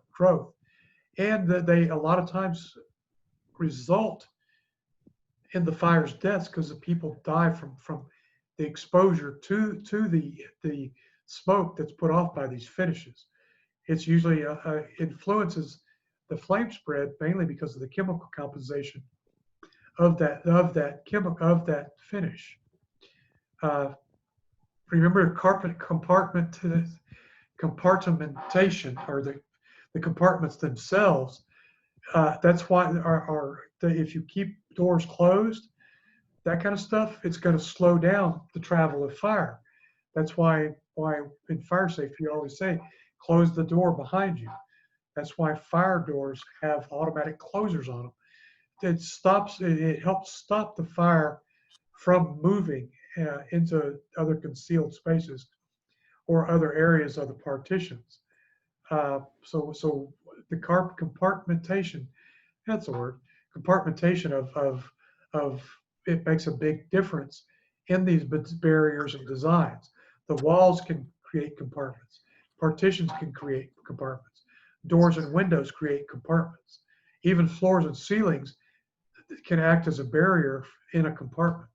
And ventilation makes a difference in how the fire spreads out from its beginning or incipient stage. So we see a lot of that too. And it helps us as investigators. The ventilation helps us to identify airflow because fire is going to go towards the oxygen. So it's going to go towards the opening more readily than it will in a confined space. It's going to find a way to remove or go through a ceiling space or a window space or a vertical opening like a recessed lighting or something like that. That's where your fire is going to move through more so than solid areas. Let's see. You find a lot of problems in interstitial spaces too. Let's see. Whoever's not muted, let's go ahead and mute unless you have, Ismail, let's go ahead and mute unless you have a question. Okay? So when we talk about concealed spaces, we also want to talk about utility chases, plumbing chases, electrical raceways. All these kind of things can lead to fire and smoke movement within a house. Refuse and linen chutes. They're all vertical ducts, like in a hotel or something like that, that you might see and they end at ground level. Well, most of these have to have fire ratings within the chute. The wall has to be fire rated, and in most cases, they have to have sprinkler heads within those chutes. We just have to understand that anything that can carry fire in our construction can make a difference in how that fire is moved and spread. So are there any questions over construction and construction materials, what we talked about during this past 45 minutes? No, sir. Good deal. I know these are kind of tough ones to go over just because there's a lot of information and it's really, some people are just not that interested in it. But we'll do the best we can with it. Next thing we're going to talk about is a little more different is building services as it relates to us as investigators. We have to remember building services, things that are installed in buildings, can have a direct involvement in the ignition of fire. Electrical, HVACs, generators, pool equipment. The actual device might be the heat source that started the fire. So it's a big deal for us because the building services installation can cause that. We've seen plenty of fires where someone was doing hot work, welding, and caught the building on fire. The fire development and progression can move through an air handling system if they do not have duct detectors and duct and air handler shutoffs in certain buildings. So it makes a big difference in how the fire moves in these larger buildings and how the fire begins during construction too. The unit here, that what we're doing in Chapter 6 covers like energy production, environmental systems like HVACs, pipe services, electronic systems, even transportation and conveyance. When we say conveyance, we're talking things like in transportation, you're talking about moving sidewalks, conveyor belts, escalators, elevators, all these kind of things are part of the building systems. Well, what also includes in these building systems are fire protection systems like sprinkler systems, fire alarm systems. You have other specialized systems like firewalls and different things, fire partitions. And just be aware that messing with or operating parts of the building systems and appliance can cause evidence to be lost because of spoliation when you're doing an investigation. So if you think it came out of that, you want to make sure and document it properly. And we're going to talk about in later chapters how to do that. And note that a lot of systems are interconnected. And for instance, like you look at peripheral systems like outside lighting could cause indoor fire, depending on where you have it plugged in or anything like that. So it makes a big difference. And modifications to these systems can cause fires. When you talk about energy production, you're talking mainly about utilities, electric generators, substations, electric substations, water heaters, boilers, air heaters, even refrigeration and cooling can cause fires and cause heat enough to cause fires. And the potential energy sources with these, if they're not properly maintained and not properly operating, that kind of thing, can cause combustible materials that are too close to them to heat up and cause those things to catch on fire. Fuel leaks that find an ignition source can be part of that fire. Chimneys are stacking where the chimneys are not maintained, or if they're improperly installed, can cause fires. So first thing we're going to talk about is the environmental systems. For environmental systems generally are air conditioning. They're there to remove particulates, provide fresh air, to get odors out of the room, that kind of thing. And there's fire protection features inside some of these. They're there to install, to maintain, or minimize to keep from transporting. God, it's a lot of words. The products of combustion, like during fire conditions. For instance, if you have a fire, like a damper where it's moving air through the ductwork in a commercial building, if it moves more than 2,000 feet per minute, it has to have what's called a fire damper. And what happens is that fire damper, when it gets to a certain temperature, it'll burn out a link and close that fire damper to keep the fire and smoke, in a lot of cases, from moving to other parts of the building. Smoke dampers do the same thing. And what they do is they restrict the flow of smoke, for instance, through an air handling system. If an air handling system like air conditioning or HVAC in a building moves more than 1,200 cubic feet per minute, 1,200, CFM, it actually has to shut down and set off a smoke detector. It closes a smoke damper so that smoke will not move any further through the building. So we have to check those to make sure those were working properly during the fire too. You'll find these kind of things like mostly in fire dampers and smoke dampers in residential places like nursing homes. You'll find them in schools. You might find them in libraries, places where people gather, that kind of thing. Some air handling systems are interconnected to fire alarms, and when the alarm, like an air handling unit goes off, it's going to set off that fire alarm too. So there's all kinds of things that can happen with fire alarms and dampers and those such things.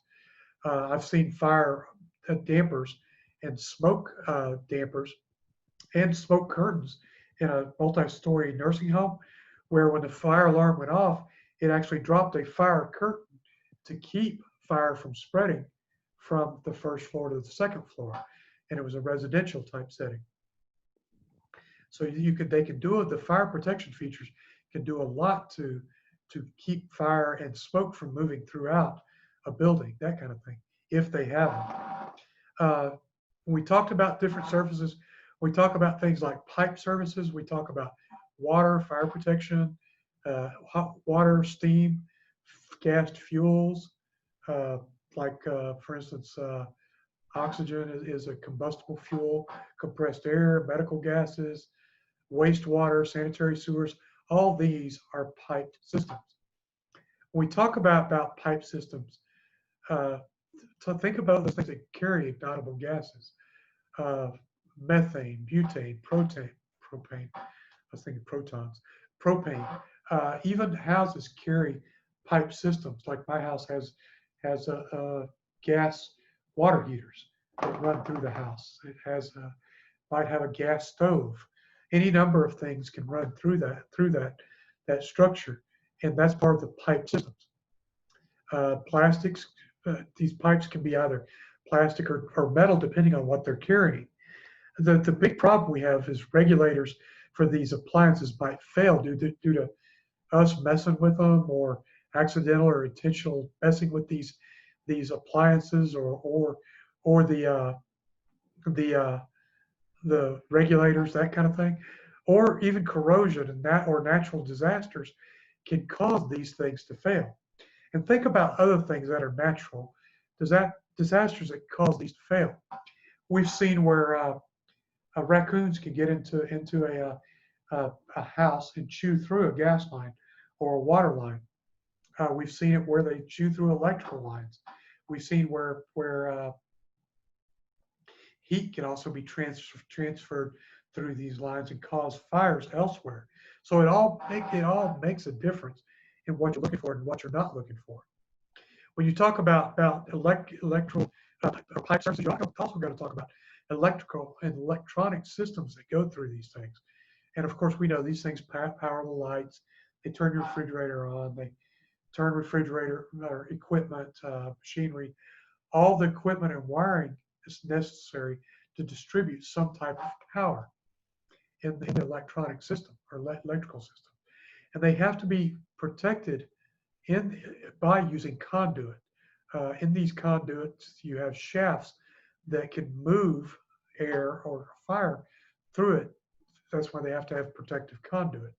They might have to have sprinkler systems inside these conduits or inside these shafts. And it depends on the code that they fall under too.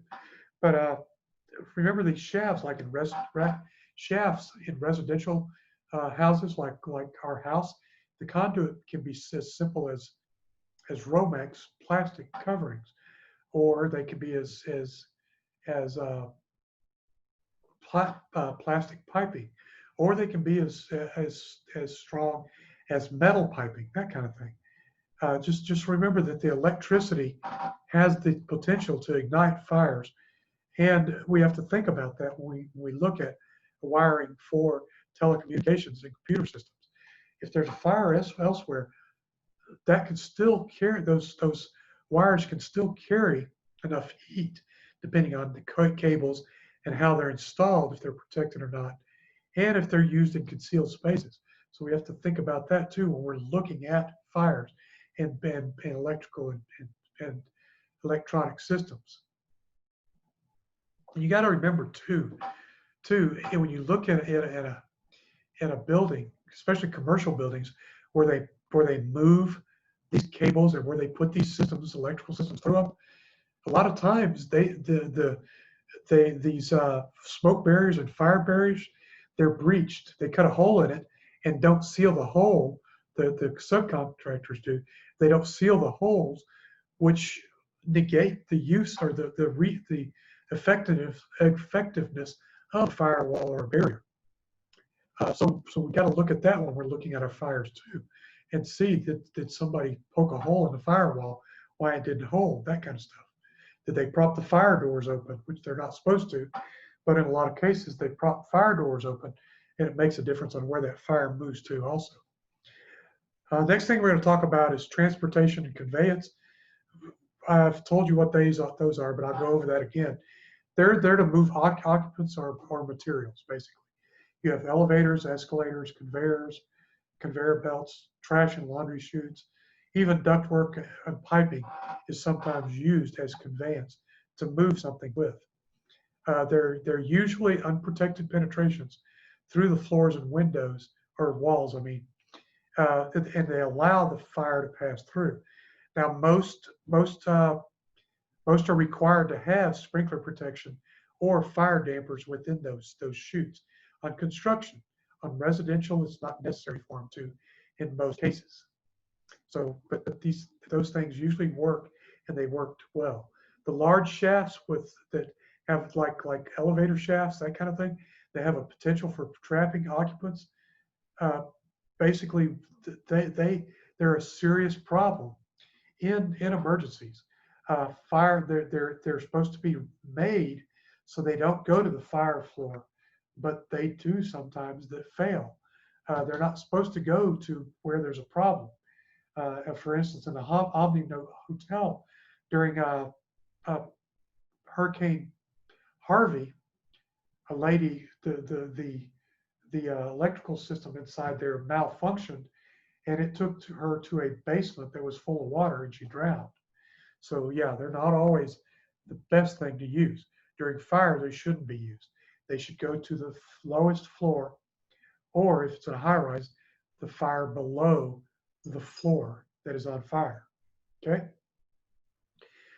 All these have motors and electrical components, and think of these things as ignition sources, and they could be ignited. Just consider that. Because they have combustibles within their shafts. They use lubricants for the elevators and escalators. They just evaluate, then there could be a source of fire too. Evaluate the effects of the system, and if it had anything to do with the fire. Did the penetrations for piping, for wiring, allow fire extension to move through, or did it allow smoke to move through that area? And was the electrical fire wiring involved in the ignition of any combustibles that was near? Were the clearances from the furnaces a wood stove or according to code? And think about this. And I'll give you for instance. I made a fire in Stafford at a hardware store, and the fire codes say you're not supposed to store combustibles in the front of a electrical box. Well, they had their mops and their brooms in front of this electrical box. Well, the building got hit by lightning. The lightning caused the electrical box to blow out and send out flames and sparks that caught the combustible items, the mop and the broom on fire, which made the fire grow bigger. So when you look at it initially, you look at it and say, the mop and the broom caused the fire. No, it was the electrical sources caused by the lightning strike that caused the fire. So think about that when you're looking at fires. What didn't cause a fire? In this case, it was housekeeping, because it blew out the sparks and the flames out of the breaker box, and they were not up to fire code by having things that close to the electrical box. So think of that when you're looking at it too. We're going to talk a bit about fire protection systems and what they are. And basically, they might be required in various types of construction based on the height, the area, the configuration of that construction. I can tell you right now, unless it's amended by a fire code, most modern fire codes require fire sprinklers in all construction, including residences. The only one I know that actually has not amended it, where they don't have to build them like that, is in they have to have sprinklers and everything, is in the Woodlands locally, Everybody else has dropped that part out of their single family residences. So it's one of those things. It really doesn't cost that much, but in conveying to people that it's only about $2,000 or $3,000 to put it in new construction, they don't want the extra expense, so they don't have to do it. But what we want to do is look to see if they were inspected properly, if they were maintained properly, and all the paperwork on the systems are there. That's why it's good to get you an inspector out there that knows what these things are supposed to look at too. Find out if the system was ever used by the occupant. You know, was that sprinkler system and fire alarm ever used, and was it maintained the way it was supposed to be? Did they have proper training for using it, or was it tampered with? We found during a large fire in Houston, in a furniture store, that someone had and they were arrested for it. I don't know the outcome of it yet because they hadn't gone to court. But somebody had closed a valve that kept the sprinkler system from fully operating properly, and it ended up burning everything down. It burned the store up and it fell down. So it's been rebuilt since then. Think about it too. Has there been a change in the occupancy? Was it for instance, was it a furniture warehouse, or was it a school that they gutted everything out of it and turned it into a furniture warehouse? That would make a big difference, because your occupancy has been changed, and your furniture's going to burn a lot more than, say, a school would. That kind of thing. So kind of check that too. There's fire protection. There's smoke control and evacuation systems. Smoke control basically is where it shuts down the systems, or it could be positive pressure smoke control. In a lot of places, high rises, anything over 75 feet where there's occupiable space is considered a high rise. Well, there's actually smoke evacuation systems in the stairways. What it is, it's positive pressure that pushes the smoke out through the top of the building. Emergency management offices should have forced air when there's a fire to push that smoke out, or push a chemical out, that kind of thing. You have automatic fire sprinkler systems. You have standpipes, stationary fire pumps, alarm systems. All these things are part of the fire protection system. And some of them are made to put the fire out. Some are made to remove smoke. Some are made to ventilate, depending on the complexity of it. And it can be as complex as they interface with the entire heating and ventilation system to get the smoke out. It can pressurize the stairways, like we were talking. And it can be automatically or manually activated too. So there's a lot of things that come in automatic fire protection systems that we can look at. And what we look at mainly is, did it put the fire out like it was supposed to? Did it have its normal maintenance and inspections that it was supposed to have annually?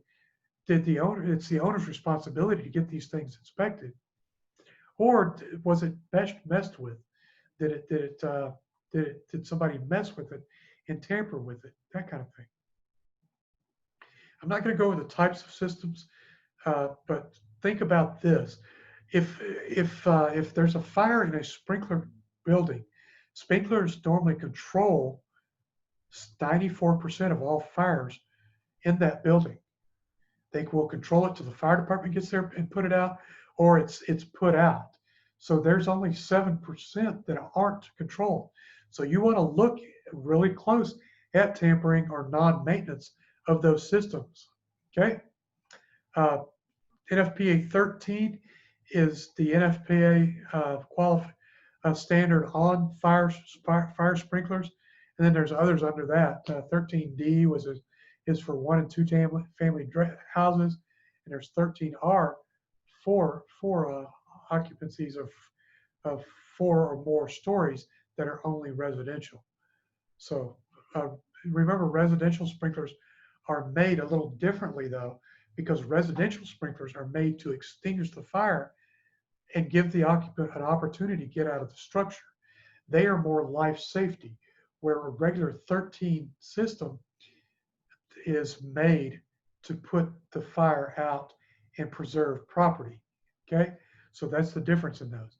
Residentials are life safety, where other 13 systems are primarily for property preservation. If you put the fire out, it's going to help preserve the property, but that's not what it's designed for. This guy has a wider pattern of spread of the sprinklers, where you have to have more sprinklers inside a residential type system, and they have to go off faster in a residential system. Okay. You have to understand when you're looking at them, you have to ask the question, did the system operate the way it was supposed to? Did it operate properly? Was the sprinkler system tampered with prior to the fire? Was the fuel that ignited compatible with the extinguishment of water? Was it supposed to be using a chemical, or was it supposed to be using water? Failure generally, reason why it fails is because of usually from human error, improper maintenance, inadequate water supply, lack of water supply, incorrect design sometimes, obstructions, people put too much stuff in it in that area. If they only had partial sprinkler protection, or it could be failure to intentionally setting that fire. If they put out 5 or 6 sources of fire, it could override that fire system. So if you have 5 or 6 points of origin, that can intentionally set those fires. It could override that fire system and cause it to fail, that sprinkler system. And it's failure to update, of course, occupancy changes, all those. Let's see. We're not going to go too much more with fire sprinkler systems. Just remember your fire alarm systems, they have a lot of initiating devices. Initiating device is something that causes the alarm to go off. An alarm is a signaling device, where a initiation device is something like a pull station or a heat detector, something that causes the alarm to go off. A pull station, a heat detector, a smoke detector, flame detector, gas and fire detectors, even combination detectors, water flow detectors that cause the sprinklers to go off. That is a initiation device. And there's tamper switches. If somebody closes a valve specifically on a water system, or even attempts to close it, it'll cause an alarm to go off and let people know that something's messing, or somebody's messing with that. So the difference between alarm systems and signaling systems, remember, are initiation devices and signaling devices. Initiation is what causes the alarm to go off. It's something that has to be detected, something that has to be set off, whereas signaling devices are the bells and whistles that go off in a fire alarm system. Okay, so let's see. Anything I missed here? And just remember, you as an investigator, you want to look at things. Why didn't this alarm go off? Why did floor number 4 hear the fire alarm system, but floor number 3 didn't? That kind of thing. And in high rise, it's real confusing because the alarms only go off on the floor of origin and the floor above and the floor below. It doesn't go off on all the floors because they don't want 2,500 people scattered out throughout the parking lot, that kind of thing. But these floors are supposed to have 2 and 3 hour fire and smoke resistance inside there. So therefore, that's why they do that. You might see security systems that you can use. I know we've used in investigation security systems and they'll alert the occupants and police departments of unlawful entry. But we've actually used security systems to determine fires to be incendiary or accidental, where we looked at a convenience store one a while back, and it showed where the fire started and it was a cooler that overheated and caught some curtains on fire inside this convenience store. So we didn't have to go looking very far because we saw it in the video what caused it. We've seen other videos where we saw a suspect spraying gasoline throughout an outdoor patio and setting it on fire, which she, by the way, got caught because she knew it was there but didn't hide herself well enough. So when you're doing investigations, take full advantage of the data that you have in these specialized systems, in the fire alarm systems and that kind of thing, because it'll tell you when the fire started, when the alarm went off. It'll tell you if somebody went in, somebody came out, all these kind of things. So take full advantage of that and the monitoring data that they have. And remember, this data might be time sensitive, so you want to get to it. Some of them only store it for 30 days, some store it and for a predetermined time. So you want to get that information quickly. Yeah, it's very important. Remember to obtain lawful entry for records from that on-site central receiving station. If you have a third-party monitoring station like a ADT or a Simply Safe or something like that, be sure and have lawful. Be sure to gain lawful entry for those records, because if you don't, it can be thrown out, and you don't want it to be thrown out of court when you're trying to make a case. Okay, I had one where an officer that was just supposed to be watching a scene for me until daylight came because I was going to pick up stuff. She decided to go into the scene. She was a new officer and went into the scene and found a video recording machine. Well, she took the tape out of the video recording machine, took it to, well, it was a DVD player, took it to the police station, left my fire scene unattended. And now I got two problems. I have to get a warrant to get back into the scene because she left it unattended. And number two, I couldn't use that evidence because she had taken it without warrant. You see what I'm saying? And she left. So I couldn't use that evidence, which showed me who set the fire. I couldn't use it. I had to get the suspect on something else. And we did get the suspect on something else, but it sure would have made it a lot easier if she hadn't gone in and gotten that surveillance, that video surveillance. Okay, so think about that too. Just remember, some recordings are maintained off-site, so you might have to go somewhere to a central station to get them, and it helps you a lot in the fire. It caused that fire. Let's see. Trying to think of anything else here. I don't have a lot more on building systems and such, and we've been going for about 2 hours and 15 minutes, which to me is a long time. Does anybody have any questions on this? No, I just know that there is I was going to ask you about the chapter 6. There's an assignment. It says we're supposed to look at some pictures or whatever. I didn't see any pictures on it. Okay, I'll go back and look at that because when I pull it up, I still see them. So I'll go back and look at that today. We're trying some new things to make them easier to take care of. As a matter of fact, let me look at it while we're here. I'll share it with everyone, and we'll see what the problem is. Okay, hold on just a sec. Let me pull up the learning management system here.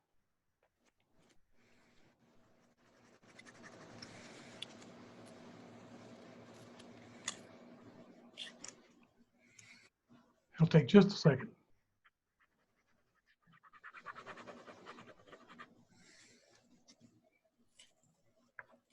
It makes me sign into it because I've been out of it too long, I guess. So chapter 6, right? Yes.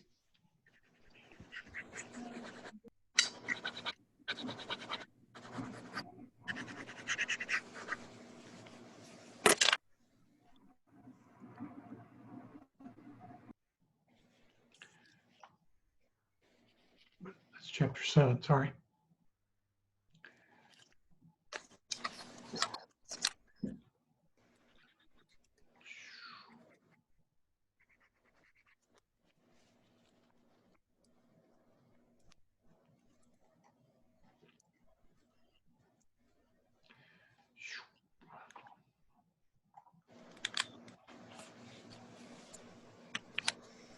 Okay, there's two parts to that. You put your answers on one part, and your let me see the on 6 science.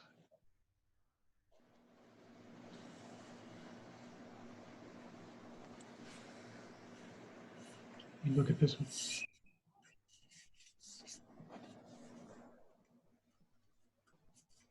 I'm going to pull it up again.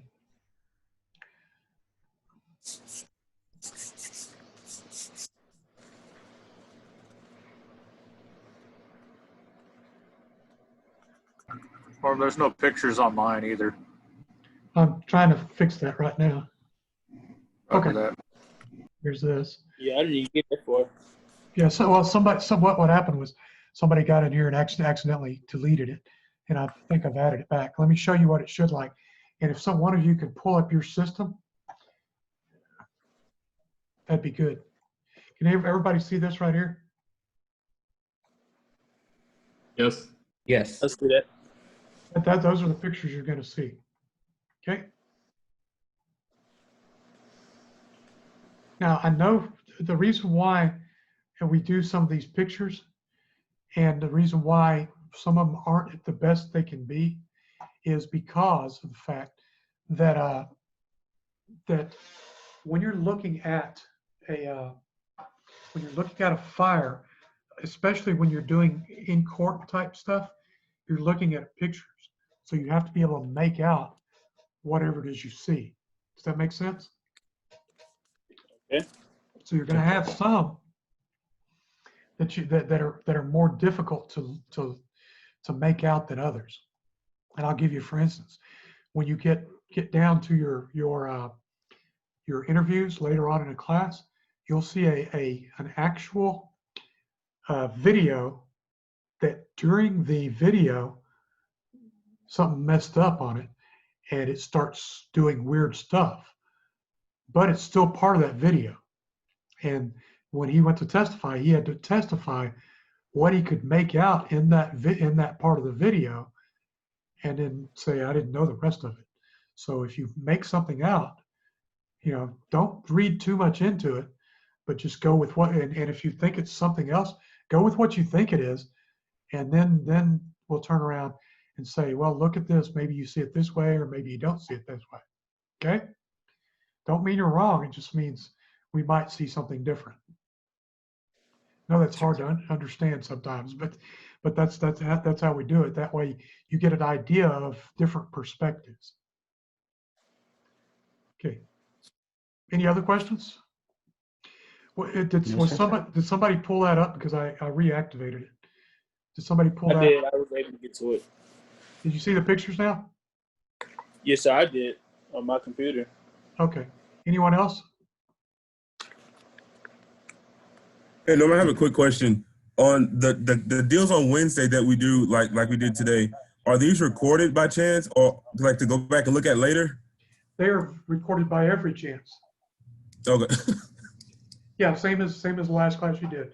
We record Okay. them. We'll put them on the learning management system.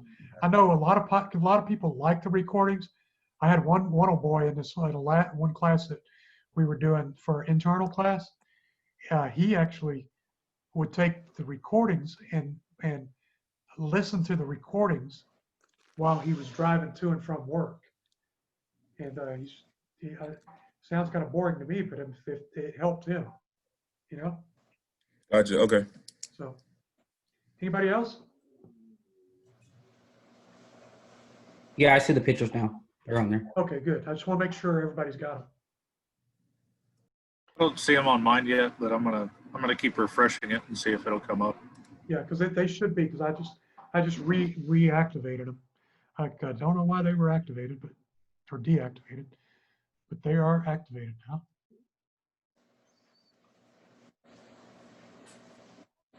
Okay, well, if that's it, I'll go ahead and I'll post this either today or tomorrow. Might be tomorrow because I'm at the house today. Tomorrow I'm at the office and it comes in a lot more clear and quickly. All righty, I appreciate it, guys. And we'll see you guys next week. If you have any questions, email me the questions and I'll answer them privately if you want. And I answer emails faster than I answer the phone. I hate to say that, but that's the way it goes. All right, you guys take it easy. All right. Thank you. You as well. Thank you. Thank you. Thank you.